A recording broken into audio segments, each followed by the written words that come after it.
يا معاشر المسلمين وزمرة المؤمنين رحمكم الله، روي عن أبي هريرة رضي الله عنه أنه قال قال رسول الله صلى الله عليه وسلم: إذا قلت لصاحبك يوم الجمعة أنصت والإمام يخطب فقد غوص، ومن لغى فلا جمعة له. أنصتوا واسمعوا وأطيعوا رحمكم الله. أنصتوا واسمعوا وأطيعوا رحمكم الله. أنصتوا واسمعوا وأطيعوا رحمكم الله لعلكم ترحمون. اللهم صل على محمد. اللهم صل على محمد. اللهم صل على محمد. اللهم قوم الإسلام من المسلمين والمسلمات والمؤمنين والمؤمنات وانصرهم على معاند الدين. رب اختم لنا منك بالخير ولا خير الناصرين برحمتك يا أرحم الراحمين. Assalamualaikum warahmatullahi wabarakatuh. Waalaikumsalam. الله أكبر الله أكبر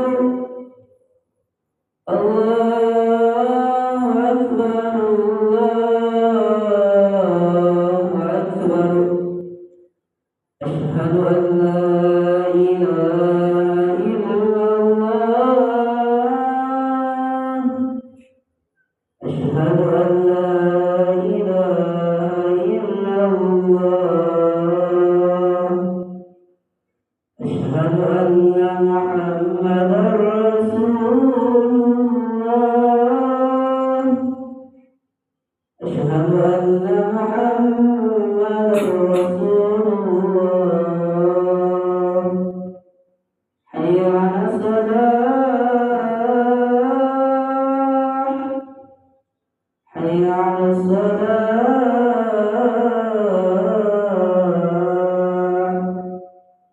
حي على الفلاح. حي على الفلاح.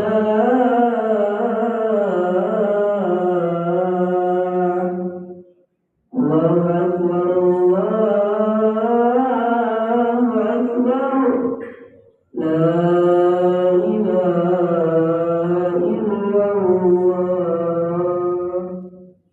Innal hamdalillah nahmaduhu wa nasta'inuhu wa nastaghfiruh wa na'udzu billahi min shururi anfusina wa min sayyiati a'malina. May yahdihillahu fala mudilla lahu wa may yudlilhu fala hadiya lahu. Asyhadu an la ilaha illallah wahdahu la syarika lahu wa asyhadu anna Muhammadan 'abduhu wa rasuluhu wa la haula wa la quwwata illa billah. فقال الله تعالى في كتابه العزيز: أعوذ بالله من الشيطان الرجيم. يا أيها الذين آمنوا اتقوا الله حق تقاته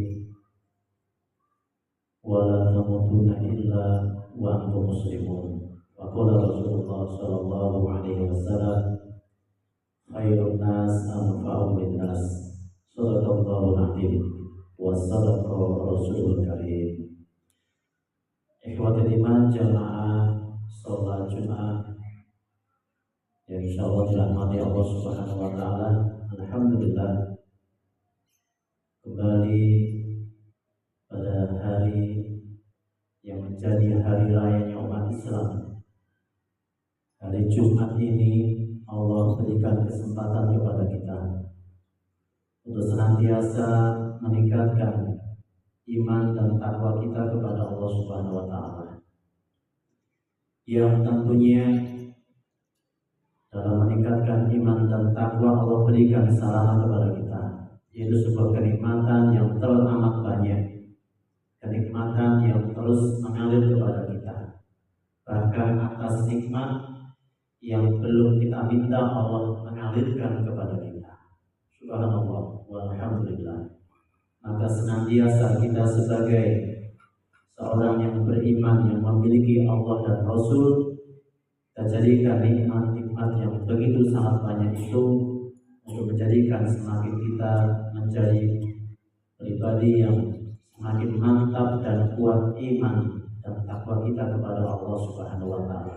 Dan sungguh dengan iman dan takwa itulah maka manusia yang pada dasarnya adalah lemah dan hina ini menjadi tinggi dan mulia di depan Allah Subhanahu wa Ta'ala. Salawat serta salam semoga tetap tercurah atas uswah kita, suri tauladan kita, Rasulullah Muhammad sallallahu alaihi wasallam. Kita berupaya selalu untuk bisa menjadi umatnya yang cinta kita buktikan dengan tidak hanya berselawat kepada beliau, tapi juga kita jadikan hidup kita ini terbentang di atas sunnah-sunnahnya. Ikhwatul iman rahimakumullah.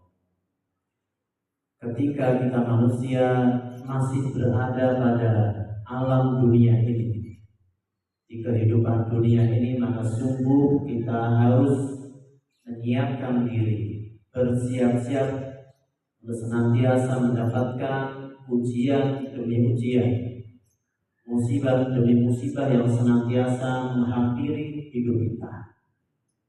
Ketika kaki kita masih di atas tanah, maka sungguh kehidupan kita akan senantiasa silih berganti yang namanya ujian dan musibah, baik dari musibah atau ujian yang kecil, yang ringan, sampai sebuah ujian yang besar, yang berat.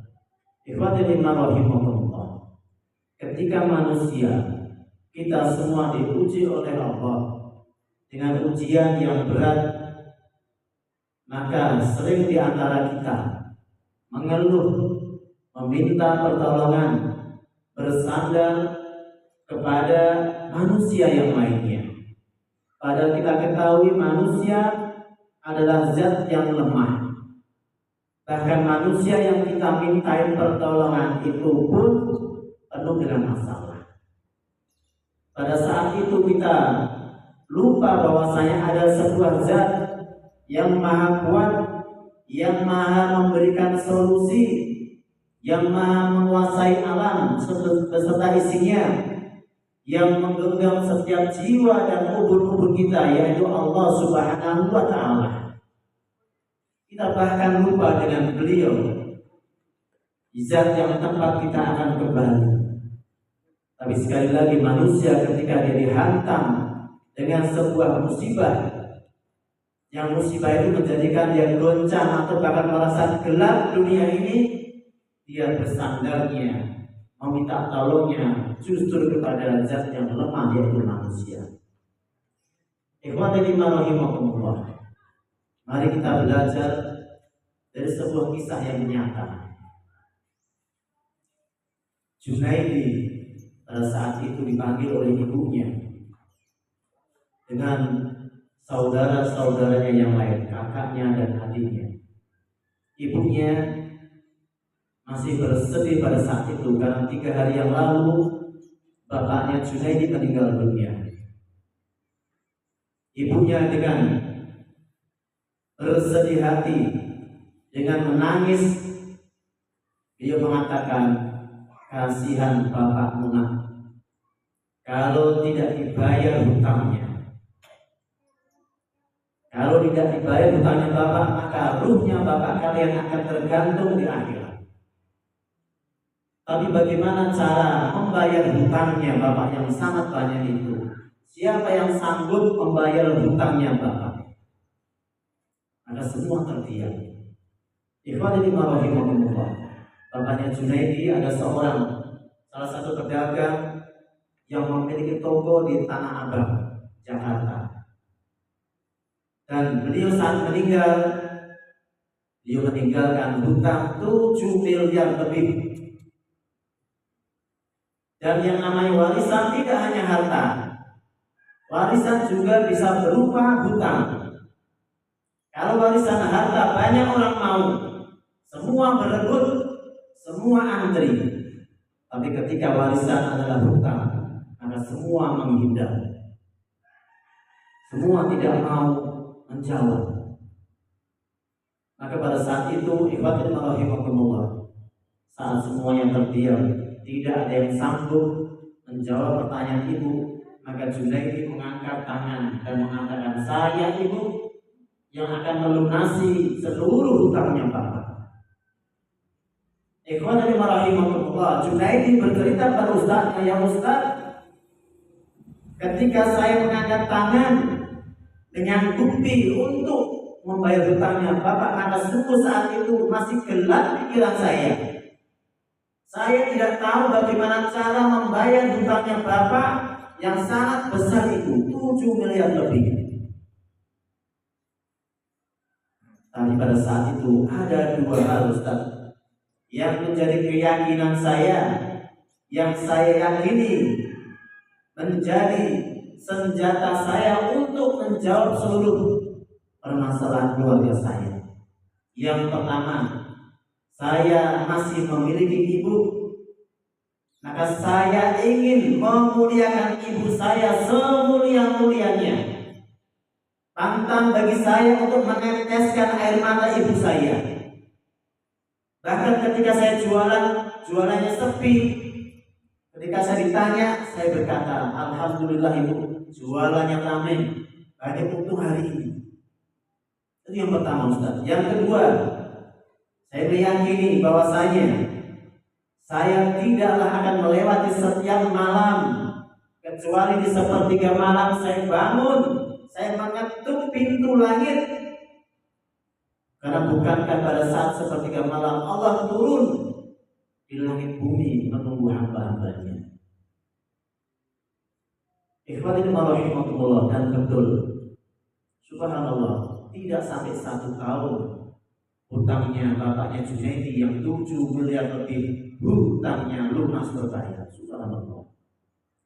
Ikhwatul rahimakumullah, dari cerita kisah ini yang nyata, ada sebuah hikmah yang penting yang bisa kita ambil sebagai pelajaran bagi kita.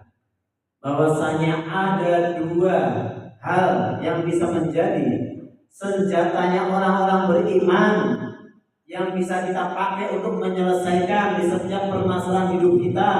Yang pertama adalah birrul walidain, bagaimana taat kita, bakti kita kepada orang tua kita, terlebih ibu kita.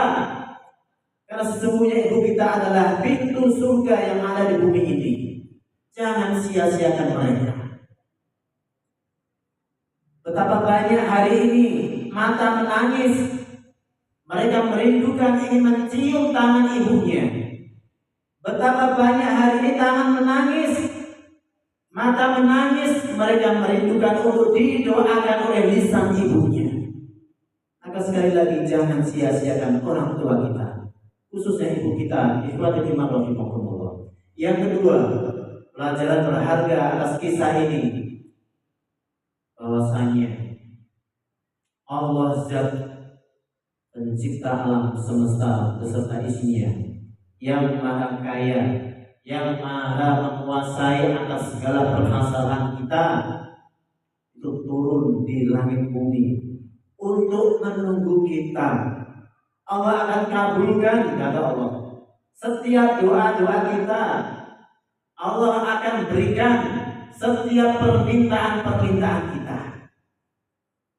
Nah, pastikan ikhwatul rahimakumullah, atas sebuah kecintaan Allah, atas sebuah sarana yang luar biasa yang diberikan Sang Pencipta kepada hambanya ini, untuk kita manfaatkan sebaik-baiknya di setiap sepertiga malam. Mudah-mudahan kita semua adalah umatnya, hambanya, yang ketika kita terhempas, terguncang dengan masalah, kita kembali kepada sunnah Rasul kita, yaitu ada pintu surga yang di dunia, yang doanya sangat sakti dan mustajab, yaitu ibu kita. Dan kita kembali kepada Allah Subhanahu wa Ta'ala. Kita berharap, kita bersandar, kita meminta, kita curhat kepada Allah di setiap sepertiga malam. Barakallahu li wa lakum fil Qur'anil azim Aqulu qouli hadza fa astaghfirullahal azim innahu huwal ghafurur rahim. Allahumma salli ala Muhammad. Allahumma salli ala Muhammad. Allahumma salli ala Sayyidina Muhammad. Alhamdulillahi rabbil alamin wal 'aqibatu lil muttaqin. Asyhadu an la ilaha illallah wahdahu la syarika lah wa asyhadu anna Muhammadan abduhu wa rasuluhu wa la haula wa la quwwata illa billah. Qala Allah ta'ala fi kitabil karim, a'udzu billahi minasy syaithanir rajim. Inna Allaha wa malaikatahu yusholluna 'alan nabi ya ayyuhalladzina amanu shallu 'alaihi wa sallimu taslima. Allahumma sholli ala Muhammad wa ala ali Muhammad kama shallaita ala Ibrahim wa ala ali Ibrahim wa barik ala Muhammad wa ala ali Muhammad kama barakta ala Ibrahim wa ala ali Ibrahim innaka Hamidum Majid. Allahumma ighfir lil muslimin wal muslimat wal mu'minin wal mu'minat al ahya minhum wal amwat. Allahumma rabbana zalamna anfusana wa illam taghfir lana wa tarhamna lanakunanna minal khasirin. Allahumma ighfir li wa li walidayya warhamhuma kama rabbayana shighara. Allahumma rabbana la tu'akhidna in nasina aw akhtana. Rabbana wa la tahmil 'alaina isran kama hamaltahu 'alal ladzina min qablina. Rabbana wa la tuhammilna ma la taqata lana bih wa'fu 'anna waghfir lana warhamna anta maulana fansurna 'alal qaumil kafirin. Allahumma inni a'udzu bika minal hammi wal hazan wa a'udzu bika minal ajzi wal kasal wa a'udzu bika minal jubni wal bukhl wa a'udzu bika min ghalabatid daini wa qahrir rijal. Rabbana atina fid dunya hasanah wa fil akhirati hasanah wa qina adzabannar. Subhana rabbika rabbil izzati amma yasifun wa salamun alal mursalin walhamdulillahi rabbil alamin. Ibadallah, innallaha ya'muru bil 'adli wal ihsan wa ita'i dzil qurba wa yanha 'anil fahsya'i wal munkari wal baghi ya'idukum la'allakum tadhakkarun fadhkurullaha al-'azim wa la dzikrullahi akbar. Allahu akbar, Allahu akbar. Asyhadu an la ilaha illallah. Asyhadu anna Muhammadar Rasulullah. Hayya 'alas shalah, hayya 'alal falah. Qad qamatis shalah, qad qamatis shalah. Allahu akbar, Allahu akbar. La ilaha